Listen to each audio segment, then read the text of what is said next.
العلاقات قد ايه هي مراية لينا او هي انعكاس لينا. فالفكرة ساعات لما بتتفهم بالظبط حرفيا، ففي ناس بتستفز من الكلام.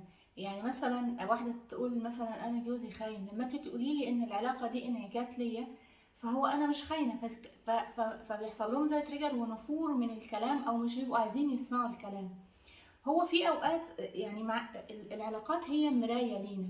يعني ايه؟ يعني انا لما بقول ان العلاقات هي انعكاس لما بيداخلك، ساعات بيكون على فكرة انعكاس مماثل. يعني انت مثلا بتكذب كتير فانت جذبت واحدة بتضحك عليك او بتكذب عليك طول الوقت، ده ممكن. بس الاغلب هي معناها ايه؟ ان انا جوايا حاجة محتاجة تتصلح، محتاجة تتعدل، فبتجيلي روح. هي العلاقات او كل احنا عباره عن ارواح بالصوره الكبيره كلها بتساهم في تطور بعضها.